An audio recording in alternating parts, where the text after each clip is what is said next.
السلام عليكم ورحمة الله، عاملين ايه؟ يا رب نكون بخير وصحة وسعادة وهنا وكل حاجة حلوة إن شاء الله. معلش، هو فيديو استثنائي. يعني أخ أهلاوي جميل، وأنا بس بقول حاجة. وأنا ليه دايما مثلا بستدعي إن الفيديو ممكن يكون لأن في تعليق جالي من أحد الإخوة، يعني لأنه ده سبب وجودنا في القناة. يعني سبب وجودنا في القناة، احنا مش بنكلم الكراسي، احنا بنكلم بني ادمين، وبالتالي الانسان اللي قدامك بيتكلم، وبالذات لما بيكون انسان مؤدب محترم.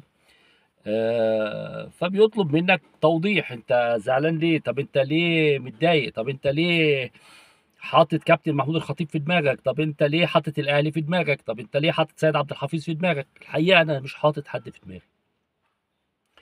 قبل ما نبدا، يا ريت بس معلش اطلب حضراتكم اللايك، لان والله مهم قوي، وانا فعلا القناه بتاعتي يعني اتحصرت بشويه ريبورتات غريبه. ما اعرفش، يعني في قنوات زملكاويه كتير بس. والقناه دي والله العظيم انا عمري ما قلت لفظ، يعني بفضل الله، يعني ما قلناش الفاظ يعني تسيء لحد يعني. حتى كابتن محمود الخطيب بنقول كابتن محمود الخطيب، ويعني كشخص كابتن محمود الخطيب نكن له كل الاحترام كشخص يعني. لكن كرئيس النادي الاهلي طبعا هو يعني راجل بيحاسب على انه رئيس النادي الاهلي يعني. احنا بنقول مرتضى منصور مرتضى منصور اتسجن في وضعيه انه كان رئيس نادي الزمالك، وتلفظ بالفاظ غير مناسبه في تجاه كابتن محمود الخطيب، فتم معاقبته جنائيا على لفظ قاله مش مظبوط، لفظ. وهنا بيدخل الموضوع، يعني بيجي الموضوع بتاعنا، ان اذا كانت الدوله المصريه بتحافظ على ده حاجه كويسه، ان انت تحاسب على لفظ ممكن تقوله على كابتن محمود الخطيب او على غيره يعني. يجب ان تضبط لسانك يعني مع الناس فكان تدخل الاخ الاهلاوي، الله انت مالك بمحمود الخطيب؟ احنا قلنا احنا بنحاسب مركز محمود الخطيب، يعني كابتن محمود الخطيب رئيس النادي الاهلي. اولا انا مستغرب شويه حجم الاموال، حجم الاموال اللي موجوده في النادي الاهلي. وهنا هيجي لي واحد اهلاوي برضه دمه خفيف وظريف يقول لك انتوا عشان ما بتكسبوش بطولات فما بتاخدوش فلوس. لا، الحجم الاموال المنفقه في النادي الاهلي اكتر بكتير من الموارد الماليه اللي بياخدها الاهلي من فوزه بالبطولات. ولا شك الاهلي بيكسب بطولات وبياخد فلوس، واخرها كاس العالم للانديه خد مبلغ كويس، ولكن كل هذه المبالغ لو حضرتك جمعتها يعني ما اعتقدش هتكفي 50% من الاستهلاك آم، السنوي للنادي الاهلي. ما اعتقدش يعني الاهلي بيعمل صفقات ما شاء الله عليه بالمليارات. مليارات، مش مبالغه يا اخوانا. انت واحد بيقول لي يعني ايه مليار؟ ما انا اقول لحضرتك لو انت مثلا عملت عقد كابتن زيزو ب 130 مليون جنيه في السنه، ما انت كده بتتكلم في نص مليار جنيه. يعني انت في لعيب بتتكلم في نص مليار جنيه. تريزيجيه شرحه، فاهم؟ جريدي شرحه، وسببه علي شرحه. لما تيجي تقول مثلا ان هيجي ياخد اخونا بن شرقي هياخد مليون ونص دولار في الشهر، في السنه، اسف. فهو لو العقد بتاعه سنتين ثلاثه، ما هو ده يا اخوانا مثلا 3 4 مليون دولار، فاهم؟ اضربهم في 50 هيطلعوا 200 300 مليون جنيه، فاهم؟ فانت لما بتتكلم في مليارات، مليارات ولا حاجه يا اخوانا. رامي ربيعه مشي لان الاهلي عايز يديله 35 مليون جنيه في عقد 5 سنين. رامي ربيعه عايز 50 مليون، يعني رامي ربيعه عايز 250 مليون جنيه. الارقام بقت غريبه يا اخوانا، الارقام بقت غريبه. النادي الاهلي اللي كان مشهور اصلا بانه اللي عايزنا يدفع فلوس عشان يلعب في الاهلي، والله ودي كانت حقيقه يعني. ما كانوش صحيح بيدفعوا فلوس عشان يلعبوا في النادي الاهلي، بس كانت ارقام النادي الاهلي يمكن اقل من ارقام الزمالك، اقل من ارقام الاسماعيلي حتى يعني. يعني اللي عايز يلعب في الاهلي يضحي، ودي كانت حقيقه وده كان صح.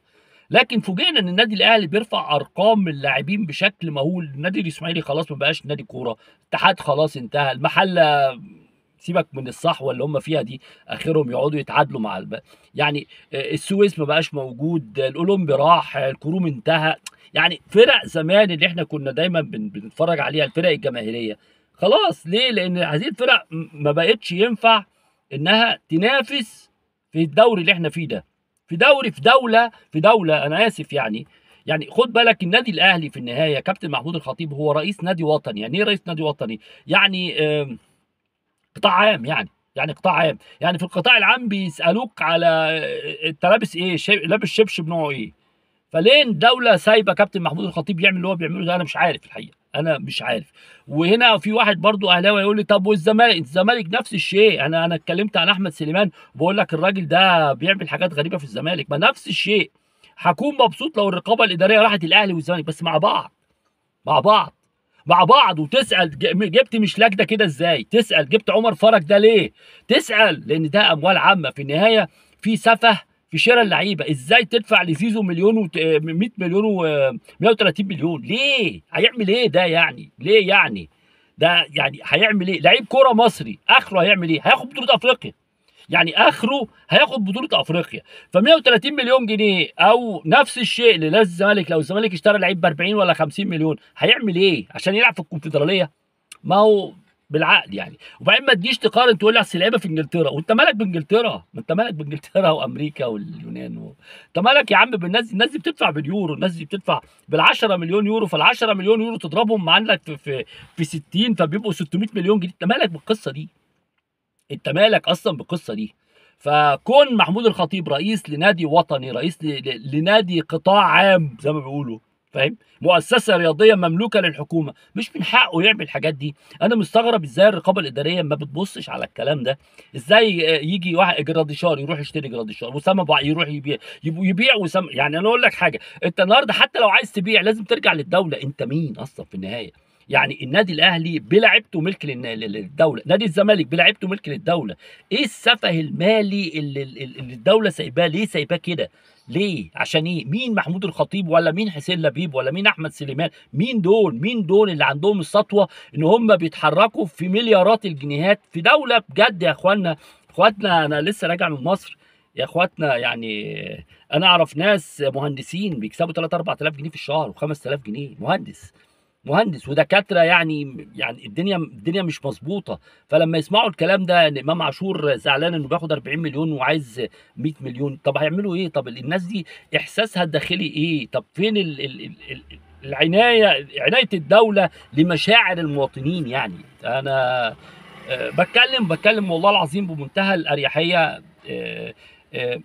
في امور في نادي خاص، يعني النوادي الخاصه في ايطاليا ممنوع تتحرك ماديا الا تحت عين الحكومه. نادي خاص، نادي راجل بيطلع فلوسه من جيبه، مش الحكومه اللي بتديله، لا نادي خاص زي نادي بريشا.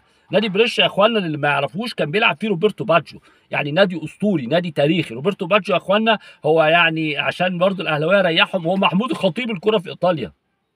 روبرتو باجيو ده اسطوره، بس ده اسطوره بجد، مش اسطوره، ده اسطوره بجد، فاهم؟ اللي ضيع ضربه الجزاء المشهوره اللي ضيعت على ايطاليا كاس العالم، حتى في دي كان اسطوره لانه برضه اسمه محفور في الحلو والوحش، اسمه محفور. نادي بريشا ده يا اخوانا عشان عنده مشاكل ماديه، فيه عدم وضوح مادي في الانفاق، النادي ده اتكنسل. عارفين يعني اتكنسل؟ ما بقاش في حاجه اسمها نادي بريشا، ولا حتى يلعب في سيريا دي.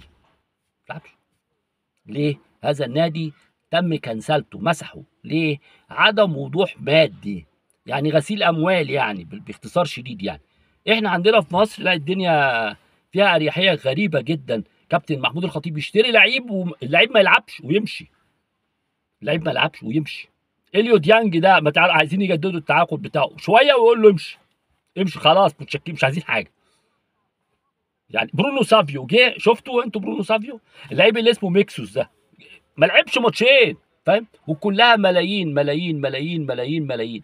راح جاب بن شرقي عشان يقعدوا على الدكه، راح خد الساعي 50 مليون جنيه يا اخوانا، 50 مليون جنيه. انت عارف 50 مليون جنيه يعني ايه؟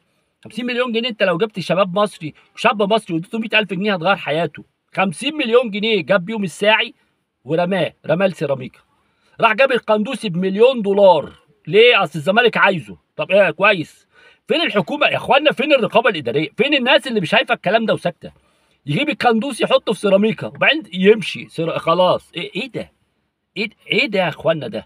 ايه ده في النهايه رئيس نادي يا اخوانا، ده في النهايه رئيس نادي وطني قطاع عام، فلوس الدوله المصريه. يعني القندوسي ده ملك للدوله المصريه. طب راح فين؟ طب عرفنا عنه حاجه؟ فاهم؟ اسامه ابو علي اهو مشي، عرفت خد كام؟ ما تفهمش، تعرفش، ما تعرفش لا اشتريناه بكام ولا بعناه بكام ولا تعرف حاجه، ولا تعرف حاجه. حسين الشحات اكبر عقد في التاريخ مرمي، خليه قاعد. ايه ده؟ ايه ده؟ السوليه سيراميك، فاهم؟ السوليه سيراميك، ندفد سيراميك. تبعت لعيبتك اللي هي اللعيبه اللي كانت عامله لك تاريخ، ورحت رايح جايب ناس اصل احنا عايزين نكيد العوازل. نكيد العوازل؟ احنا انت قاعد فين يا عم انت؟ تكيد العوازل؟ يعني هي الكوره في مصر بقت كيد؟ هنكيد جمهور الزمالك. جبنا لكم الحراق ايمو والمشطشط، وجبنا لكم الجعان في مسلسل ونعمل لهم اعلانات. وحاجه غريبه جدا، الاهلي يملك شركات اعلانات. نادي رياضي ده ولا ايه بالظبط؟ ايه ده؟ ايه ده يا اخوانا؟ ده ايه ده؟ ايه ده؟ حكم الفار اتوقف، الاهلي بس مجرد ما شاور عليه الحكم اتوقف. ايه ده؟ ايه ده؟ مع ان حكم الفار ما عملش حاجه، ده استدعى الحكم عشان كوره، يعني مش هو الحكم، ده استدعاه عشان يشوف كوره، ما فيهاش حاجه يعني. اصله ما استدعاش الحكم في كور تاني، ما تيجي تحكم انت يا عم انت، ده في النهايه حكم فار، يعني انت مالك؟ انت ايه؟ انت عندك هس، ومع ذلك ده انت كسبان في الماتش، ده انت كسبان الماتش يعني. اخوانا ما تزهقوناش، اخوانا ما تزهقوناش، يعني احنا بنتفرج على الكوره بالعافيه، اصلا هي مش كوره يعني، هي حب بس الواحد للزمالك وبتاع. بس ما تزهقوناش يعني، مش دي اللعيبه اللي تدفع 100 130 و150 والكلام الفاضي اللي انتوا بتدفعوه ده لعيبه عيانه، لعيبه تعبانه.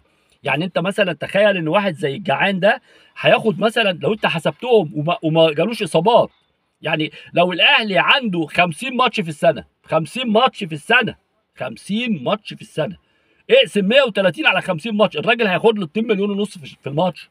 2 مليون ونص جنيه في الماتش. عشان ايه؟ عشان ايه؟ عشان يحنكش؟ عشان يجيب في اخر السنه 6 جوان ويعمل 6 اسيست ويرفع 12 كورنر؟ ايه ده يا اخوانا ده؟ ايه يا اخوانا؟ ما هو برضو، ما هو حتى لو عايز اكيد، اكيد بكام يعني؟ يا عم انا عايز اكيد، انا عايز اقعد مع جمهور خلي جمهور الاهلي بكام؟ بكام؟ وبعدين فلوسك دي كلها، انت بتجيب الفلوس دي كلها منين؟ بدولارات وجنيهات واسترليني وريالات وبتاع، انت في ايه؟ انت في ايه؟ وبعدين عايز حكم اجانب يا راجل. نادي الاهلي روق، روق، العب كوره. 11 لعيب قصاد 11 لعيب، اكسب بطولات. 11 لعيب قصاد 11 لعيب. الله راي سيد عبد الحفيظ، احنا عايزين الزمالك يتعادل ماتشين، واحنا عايزين الاهلي يتعادل 15 ماتش. احنا عايزين وادي دجله يرجع يلعب الزمالك، واحنا عايزين بيراميدز يلعب زي الاهلي عادي. عادي يا كابتن سيد، عادي. عادي يعني، عادي. خيبتكم كبيره وتقيله. اصل الزمالك مش مرتفع فنيا، ده هي بس عنده هس النجاح. يا عم وانتوا عندكم هس الخيبه، كل ده وعندكم خيبه، كل ده ومش عارفين تغلبوا بلديه المحله يعني. يعني هتعملوا ايه؟ طب هتشتروا مين؟ اصل الاهلي محتاج 3 صفقات تاني. لسه الاهلي محتاج صفقات؟ عايز ايه تاني؟ يجيب لكم ميسي ورونالدو؟ ايه رايك يا ريس؟ انت عندك مشاكل في الدفاع، محتاجه 12 مدافع. ده راي يا كباتن. السلام عليكم.